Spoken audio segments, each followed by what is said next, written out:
Boo! I don't know if you know this about me, but I'm kind of a basic. I've been mainlining pumpkin spice everything since, like, I don't know, halfway through August. As soon as that first cool day hits where it gets like maybe 75, I'm done. I'm done! It's Halloween time. So it should come as no surprise that I found myself farting around on Temu trying to find handheld deals and random Halloween stuff. I snagged this R36S, as you can tell from the thumbnail and your screen right now, and then after a couple cans of pumpkin, I got a little looser with my wallet, and I really went all in on the Halloween tchotchkes. So as we go through my list of spooky games, I'll also intersperse footage of all the random stuff I got. And boy howdy, did I get a lot of stuff. And that's kind of the fun thing about Temu. Temu? I think they pronounce it Temu now, but don't gurned it, I was around when they were Temu, and that's how I say it. Anyway, Temu is like a combination of AliExpress, Amazon, and Oriental trading catalogs. Remember those? Temu offers free shipping and free returns for 90 days, which is pretty nice if you're taking a chance on something. And they also have a price protection plan. So if you order, say, an R36S for $50, and then the retro handheld market goes haywire, and they start selling them for $25, you can get a partial refund. How do you like that? It only goes for 30 days after purchase, so you can't try to get a couple bucks back on something you bought 2 years ago, but that's still a pretty cool setup. If you're interested, you can download the Temu app from the description and use coupon code DNU6786 for a $100 coupon bundle. Whoa, whoa, whoa, whoa. We did a video with Temu last year, and it seems like these work better if you make an account, add the code, and then buy everything all at once. If you like the stuff I got in particular, we also have a QR code. Gary, put that on the screen. This QR code, we'll put it over here, will give you up to 90% off all the stuff I picked. So if you're in the market for a pumpkin orange R36S like this, or if you're nuts and you want a giant LED Halloween decoration for the yard like your old buddy Zoo, then check out that code. Anyway, here's the R36S. We did a weirdly successful video on this last year, and you should check that out in the link in the description for more of a deep dive review. But in short, it is a clone handheld of a clone handheld. It's manufactured by one, maybe several different companies, and it's usually easy to find for pretty cheap. It has the RK3326 chipset, which was the standard bearer for the first wave of super popular retro handhelds like the Anbernic 351 series or the Powkiddy RG20S, or even one of my favorites, the Gameforce Chi. It's super solid, it plays up to PS1 reliably with some N64, Dreamcast, and PSP, and it has a ton of firmware options. For the R36S, we're sticking with ArcOS, which is what it comes with out of the box. I went ahead and I updated the software through Wi-Fi. It doesn't come with Wi-Fi on it, but it will accept a dongle, and those are usually pretty cheap on Amazon or heck, maybe even Temu. Also, since this wasn't designed with a Wi-Fi chip, it will chitter away at you while you're connected, like a 56K modem filled with chipmunks. But the real point of this video is to be as basic and spooky as all get out. So before we dive into some of my favorite spooky or horror-themed retro games, let's violently gouge out some eyes and a mouth into this little pumpkin boy. And by gouge, I mean a calm arts and craft montage where I use some acrylic paint. Okay, let's start off and run all the colors across the screen. Now this is your handheld. You make it as spooky or as cute as you like. Alright, let's have some fun. Let's just block in these eyes with a little bit of midnight black. And we'll use our regular brush here.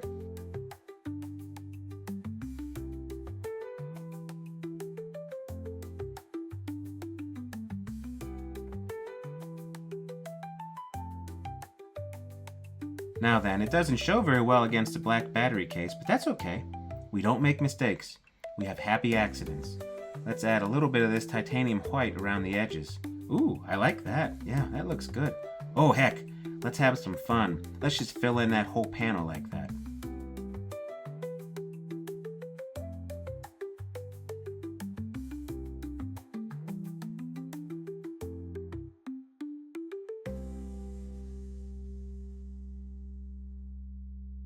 Okay, so now that our R36S has a little jack-o'-lantern butt, It's time to look at my list of 10 spooky games. These aren't in any particular order, and there will probably be a lot of comments calling me an idiot for picking some of them or excluding others.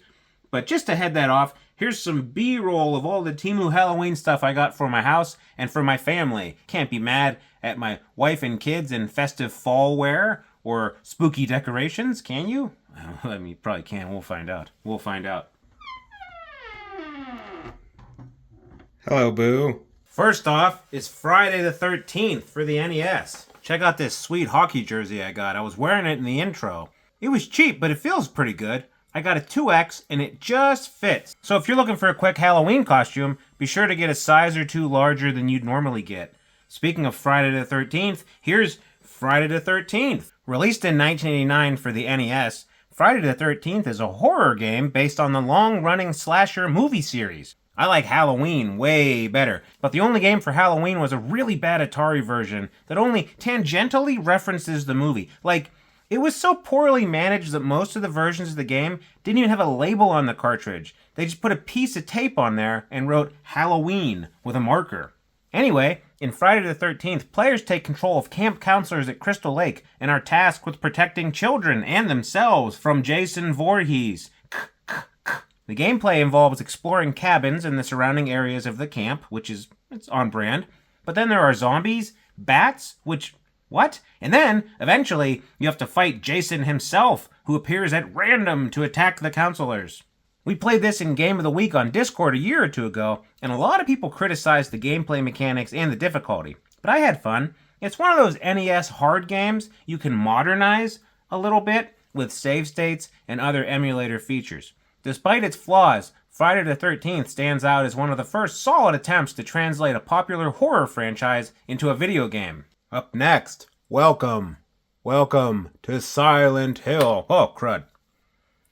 This is all they had for Silent Hill merch on Temu this time. They add new stuff all the time, though. Maybe there's a plushie now. I don't know. Released in 1999 for the PlayStation, Silent Hill 1 is a psychological horror game that follows Harry Mason as he searches for his missing daughter in the eerie, fog-shrouded town of Silent Hill. Ooh. The game introduces an unsettling atmosphere where the boundaries between reality and nightmare blur, leading Harry through twisted alternate dimensions populated by grotesque creatures. The game's chilling sound design and cryptic storylines centered around occult rituals, that was the theme of Game of the Month for October, and psychological trauma helped solidify Silent Hill as a landmark title in the survival horror genre, blending psychological horror with a focus on atmosphere over combat. The game's story unfolds as Harry uncovers the town's dark secrets, including a cult that practices dark rituals tied to the town's strange transformations. Silent Hill was praised for its innovative use of fog and darkness to create tension and uncertainty, as well as its non-linear narrative with multiple endings. Its emotional depth, disturbing themes, and immersive horror make it a timeless classic and a pivotal entry in horror gaming. Resident Evil 1, originally released in 1996 for the PlayStation, set the foundation for modern survival horror games. Players take control of either Jill or Chris, members of the elite STARS team, as they investigate the mysterious Spencer Mansion on the outskirts of Raccoon City. The mansion is filled with zombies, mutated creatures, and deadly traps, all tied to a viral outbreak caused by the Umbrella Corporation. Stinking Umbrella Corporation every time, man! The game's use of limited resources, puzzles, and fixed camera angles heightens the tension and fear, making every encounter feel dangerous. This game is notable for its atmosphere, combining claustrophobic environments with a tense storyline filled with intrigue, conspiracies, and bioengineered horrors. It's also notable for having tank controls, which are super polarizing in our Discord community, and amongst gamers in general. At least they're not as bad as the forklift controls in Katamari, but that's another video. Resident Evil also popularized survival horror mechanics like inventory management, puzzle solving, and the strategic use of items, leading to its immense success and spawning one of the most influential franchises in gaming history. Up next, Zombies Ate My Neighbors, released in 1993 for the Super Nintendo and Genesis, and also one of 2 LucasArts games in this list. Zombies Ate My Neighbors is an action-packed run-and-gun game that offers a lighthearted and humorous take on the horror genre. Players control either Zeke or Julie, that's a name, as they battle through various levels, rescuing their neighbors from hordes of zombies, vampires, werewolves, and other B-movie monsters. The game's cartoonish art style, combined with its quirky weapons like water guns and soda can grenades, adds to its charm and comedic tone. The game is known for its fast-paced gameplay, co-op multiplayer mode, and imaginative level design, with each stage offering unique horror-themed environments. Despite its playful tone, the game still offers a challenge with limited lives and ammos. Are you picking up a theme here? Making strategic use of resources essential. Zombies Ate My Neighbors is remembered fondly for its fun gameplay and nostalgic horror references. This thing's cool. Next up is Aliens for the arcade. Released in 1990 by Konami, the Aliens arcade game is a fast-paced, side-scrolling shooter based on the iconic Aliens film directed by James Cameron. You can play either as a colonial marine or Ellen Ripley from the movie, as you battle through waves of xenomorphs and other deadly creatures. The game features various weapons including flamethrowers and pulse rifles, and includes co-op multiplayer for 2 players.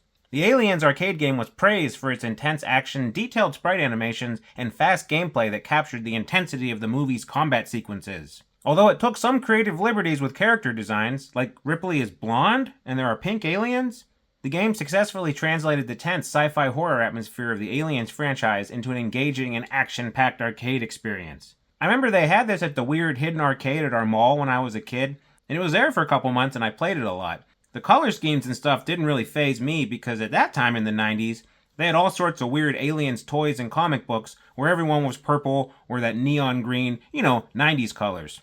Oh shoot, looks like Pac-Man's in trouble. Who you gonna call? Obviously, the Ghostbusters. But this is a pretty cool neon light. Runs off USB. Pretty slick. The new Ghostbusters II was released for the NES and Game Boy in 1990, offering a top-down action-adventure take on the popular Ghostbusters franchise. Based on Ghostbusters II, players can choose from 5 Ghostbusters, including Winston, Egon, Ray, Peter, and Louis, to hunt ghosts across various locations in New York City. Equipped with proton packs and traps, the player must capture ghosts while navigating puzzle-filled environments. Now, it's called New Ghostbusters 2 because there was a regular Ghostbusters 2, and it was really bad. Like, you ran around and shot slime and did really bad platforming. That was the Ghostbusters 2 NES experience for me as a kid. But I found this game through emulation, and it's worlds apart. There are probably only like 3 Ghostbusters games that are actually good, and this is one of them. You know there has to be a Castlevania game on here. The one I picked is Castlevania Dawn of Sorrow, which was released in 2005 for the Nintendo DS. It's a direct sequel to Castlevania Area of Sorrow and continues the story of Soma Cruz. It's set in the not that far off year of 2036, and the game follows Soma as he battles dark cults attempting to resurrect Dracula.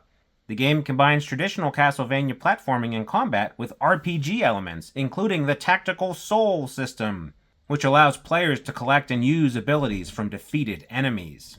This game's one of them borderline Game Boy Advance 2.0 games I'm always talking about. The second screen is used as a map like 99% of the game, but then you have to draw shapes to finish off bosses, and that can be tricky. Luckily, ArcOS on here maps the stylus to the left joystick, but it's still, inelegant. Regardless, Dawn of Sorrow is highly regarded for its depth and replayability, and you should check it and its predecessor out. Up next is Splatterhouse 2. Splatterhouse 2 was released for the Sega Genesis in 1992, and it's a horror-themed beat-em-up that follows Rick, a man who dons a haunted mask and fights through a mansion filled with grotesque monsters to save his girlfriend, Jennifer. Aww. The game is known for its graphic violence, gory atmosphere, and horror elements inspired by 1980s slasher films. Remember, this is Rick, not Jason. Rick, who has a hockey mask and a machete and a ripped-up jumpsuit. Any similarities to Jason Voorhees are 100% intentional. Who are we kidding, guys? The game's side-scrolling combat combined with its creepy, disturbing visuals set it apart from other beat-em-ups of the era. Although it received criticism for its repetitive gameplay and controversial content, Splatterhouse has earned a cult following for its over-the-top horror themes and unique aesthetic. I couldn't find any Maniac Mansion stickers, so I'm just going to put a picture of a Maniac on the screen now. Maniac Mansion, released for the NES in 1990, is a point-and-click adventure game where players control a group of teenagers trying to rescue a friend from the bizarre Edison family in their Maniac Mansion. The game is known for its quirky humor, multiple endings, and innovative gameplay, where players switch between different characters with unique abilities to solve puzzles and explore the mansion. The NES version of Maniac Mansion simplified some of the elements of the original PC version, but retained its charm and wit. It's considered one of the pioneers of the adventure game genre, with its open-ended design and non-linear storytelling, making it a standout title for its time. I got this as a kid and had a ton of fun with it. I only ever managed to beat it once I got a guide, or Nintendo Power printed enough hints, I don't remember. But maybe, just maybe, that was because I was like 9 years old trying to play an NES port of a PC game. Otherwise, it's a lot of fun. Finishing off the list, we have this old gem, Ghouls and Ghosts, and look at all these Ghouls and Ghosts. Ugh. Released by Capcom in 1988, Ghouls and Ghosts is the arcade sequel to Ghosts and Goblins. You follow the knight Arthur on a quest to rescue souls captured by the demon Loki, including his beloved princess, Prin Prin. Aww. The game is notorious for its challenging gameplay, requiring players to defeat hordes of monsters across treacherous environments filled to the brim with hazards and difficult platforming sections. Even though it's difficult, Ghouls and Ghosts was praised for its detailed 2D graphics, fluid animations, and responsive gameplay. Its legacy lives on as one of the most difficult and iconic action platformers in arcade history, with players drawn to its brutal challenge and memorable visuals. This also had a ton of ports and sequels that were somehow even harder because you couldn't just spam quarters to make your way through a level. I remember the NES version as one of those ones where I asked my older family or my friends to help, and they didn't get very far without rage quitting themselves. Well, those are some of my favorite spooky games on my new customized spooky handheld with all this spooky stuff I got from Temu. We've still got almost a whole month until Halloween, so you've got plenty of time to get a boatload of Halloween stuff yourself from Temu. Remember to check that link for up to 90% off of some of the random stuff I got, or you can always just pick your own. So what'd you think about these games? Did I miss anything major? Feel free to scream about it in the comments. I know you will. What do you guys think about the R36S? Is it still a good buy for you, especially in light of newer budget options like the Powkitty V10 or the RGB10X? Speaking of good buys, it's almost time for me to say goodbye to you. I've got to go on a long drive to Stubbs' house. So, remember to like and subscribe and all that jazz. And also remember... lock your doors, bolt your windows, and turn off the lights.